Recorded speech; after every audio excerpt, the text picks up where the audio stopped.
Together on the 8, sponsored by Exogen Temporal Scatter Thermometer. And here's Abby Ryan. We'll keep the outbound side of the Edens clear. 19 minutes. Inbound 22. Tight past Foster to the Kennedy. Kennedy out to the airport. 24 minutes. 14 of the locals. 11 in the express. So there from the Jane Byrne Interchange Division. Heading on the inbound side into Sacramento. Hubbard Street Tunnel to the Jane Byrne Interchange. 27 O'Hare into downtown. 14 coming in from Montrose. The O'Hare extension looks pretty good. Eisenhower outbound. So from Independence to Harlem. 20 out to Manheim, and 33 Route 390. The inbound side 4 minutes. Tight from St. Charles to the Tri-State. Past Manheim to Harlem. Ashland to the Jane Byrne Interchange. 25 coming in from Manheim again. 40 coming in from Route 390. Out of the Stevenson, it's 14 to Cicero, 24 out to the Tri-State, 34 to 355. Inbound clear, 30, 355 back in, 20 in from the Tri-State. The Ryan out to 95, 25 minutes. Garfield to 95th, the delay. Inbound, Stevenson to the Jane Byrne Interchange at 20, 57, 15 minutes both ways. Your outbound Bishop Ford, 18 minutes from the Ryan to 8094. So from the Ryan to 103rd, stalled car just off the Ryan to the left lane. Inbound 15. If you're on the tollways, they're fine. Lakeshore Drive looks good, too. I-94 westbound. Slow traffic from that Michigan City, Indiana exit 2035 to US 421 near Michigan City from an earlier crash. Eastbound, slower than normal, rather, with lake effect snow between Portage, Indiana, and the Michigan state line. That's same thing is slowing down the Indiana toll road, and that is with the lake effect snow and low visibility from US 421 over to State Road 39 in LaPorte County. Traffic sponsored by Exogen Temporal Scanner Thermometer. Ready for a bad cold and flu season? A cold is a cold, but the flu brings fever. Be prepared with the Exogen Temporal Scanner Thermometer, backed by medical professionals everywhere. Traffic and weather together on the 8s every 10 minutes on News Radio 780 and 105.9 FM. Andrew Ackie with the forecast tonight. Again, extremely cold, 2 below. And also wind chill advisory outside of Cook County and Lake County, Illinois, from midnight tonight until 10 a.m. tomorrow. There is a chance for more lake effect snow showers from eastern Porter County on east.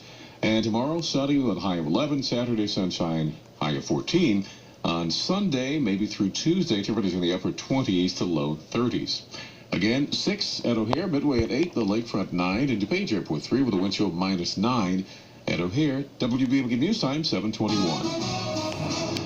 Our top story this hour, the winter storm that's dumping snow and up and down the east coast of the U.S. The weather system being blamed for at least one death in a traffic crash in Pennsylvania and numerous other problems. This man in Brooklyn trying to make it in stride. Every winter, it snows. So, there's no shock.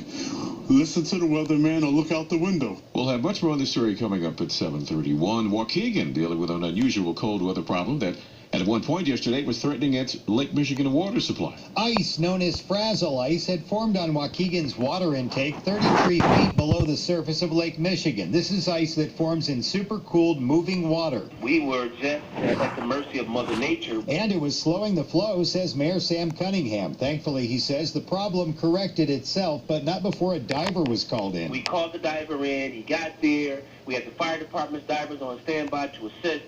He got his equipment in, and guess what happened? It froze. He says he's considering a preventive fix for the future. We know one community has a heater, some type of heating system. Evanston has a heating system on their line. The mayor says they're taking in less water at night when Frazzle ice is more likely to form, and they have a second intake available. Mike Krauser, News Radio on 105.9 FM. Leaders of the Illinois Municipal League say finding a way to restructure municipal worker pensions is a priority this year. The group represents cities, towns, and villages and is led by former Carbondale Mayor Brad Cole. He wants to consolidate more than 600 funds into maybe 2.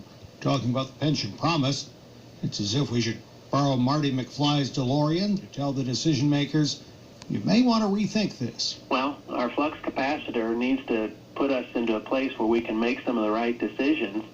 And we've seen for too many years that decisions have been postponed. And at some point you wake up, you're saying, boy, I wish we'd done this 20 years ago. You can see more on the internet at iml.org. At the Illinois Capitol, Dave Dahl, News Radio on 105.9 FM. The search continues in northwest Indiana for a 59-year-old man. Donald Gildersleeve has been missing since Saturday. Today, police searched the wooded area in Valparaiso. The Times of Northwest Indiana says Gildersleeve lives on his own with the assistance of the Community Mental Health Center. The News Watch continues. Time for a Minute for Kids. With the American